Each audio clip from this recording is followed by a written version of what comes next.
guys? It's Makai from KnicksTalk. Make sure to like, comment, and subscribe. Make sure to hit the notification bell so you can stay updated whenever I post some new content.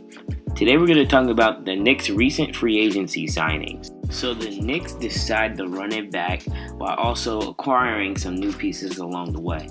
The first signing we did this offseason was re-signing Alec Burks to a 3-year, $30 million contract, with the last year being a team option.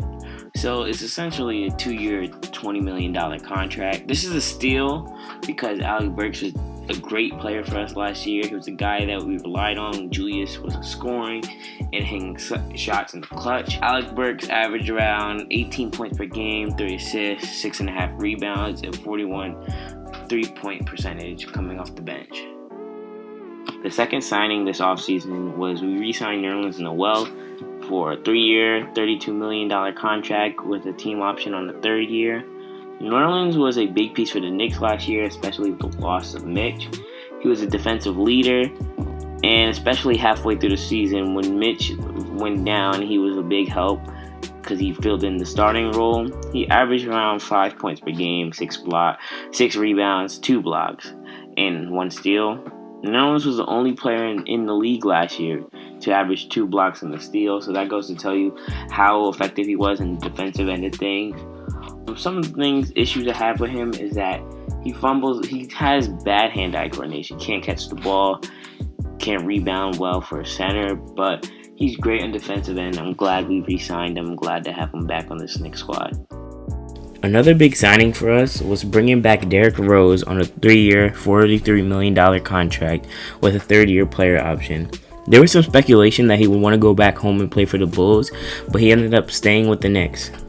Rose was huge for us last year, and the fact that we only had to give up Dennis Smith Jr. and a 2nd-round pick was a steal. Rose helped a lot when a point guard play was struggling, which was most of the time because we had Elfrid Payton as our starting point guard. But in the playoffs, Rose was basically our only source of offense, with Randall being doubled and couldn't get to the basket how he usually does. Rose averaged 15 points per game, 4 assists, 3 rebounds, and 1 steal. Rose also ended up being a 6th Man of the Year finalist. Another big signing was the signing of small forward Evan Fournier. Evan Fournier signed a 4-year, $78 million contract with a 4th-year team option. Evan Fournier is a great pickup for the Knicks because he's a pure scorer, and the Knicks need a guy like that because in late-game situations down the stretch, we did not have enough scorers that we can give the ball to and depend on to go get a bucket. Evan is coming off a silver medal from the Tokyo 2020 Olympics after falling to Team USA. News came in yesterday that the Evan Fournier signing was a signing trade. So not only are the Knicks getting Evan Fournier, they're getting 2 second-round picks in exchange for cash considerations from the Knicks to the Celtics. I think that's an amazing pickup because a guy like this is something that we really need, and it never hurts to have enough scorers. A bunch of Celtics fans talking about, oh, he didn't play that good last year for us, but I feel like he's going to play really good on this Knicks team. He also said it himself that he been wanting to sign with the Knicks for a very long time because he feels like he can shine in the spotlight. Hopefully, he's able to do that in New York. Julius Randle signed a 4-year, $117 million extension. This means that he'll be here for the next 5 years. This signing shows that he is trusting the organization and that this organization believes in him and thinks he should be here for the long run. Julius did not take the max so that the Knicks can still sign a B tier or C tier player next free agency.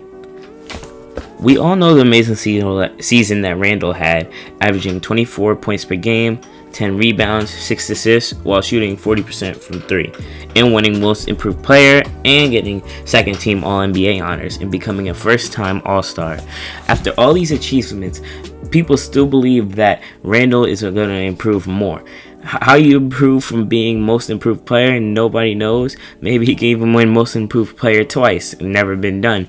But he's going to get better, and he will continue to get better, especially on this Knicks team that's constantly growing.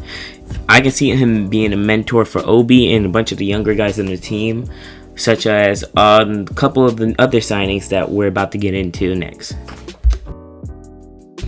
One of the biggest signings of this offseason was the signing of the Bronx native Kemba Walker. Kemba Walker signed a 2-year, $16 million fully guaranteeing the contract with the Knicks after agreeing to a buyout with the Thunder. Knicks president Leon Rose stated that we are beyond thrilled to bring native New Yorker Kemba Walker back to the city he's proud to call home. He's a tremendous talent whose skill and leadership will be a huge addition to our organization. Last year, Kemba averaged 19 points per game, 4 assists, and 4 rebounds. He also made 3 All-Star appearances and received All-NBA third-team honors. One thing to look at for though is last year Kemba missed some time due to a knee injury, but in the Knicks' recent press conference, Kemba stated that his knee feels 100% and that he's ready to go. Kemba also stated that he's very excited to be playing for his hometown of New York. He said that many people don't get a chance to play for their hometown, so signing with the Knicks is something special to him. Kemba also talks very highly of Celtics teammate Evan Fournier, saying that he's a great player and a guy that knows how to get along with everybody. So he's a great locker room presence. The Knicks have a lot of depth at each roster spot, and if everything goes to plan, this could be a really scary Knicks team going into the season. My opinion on this free agency, I give the Knicks a B+. Let me know what y'all think. But that's it for this video. Let me know what your favorite signings are or some signings you didn't like in the comment section down below. And don't forget to like, comment, and subscribe. And follow all my social medias down below. This is Makai from KnicksTalk, and I'm out of here.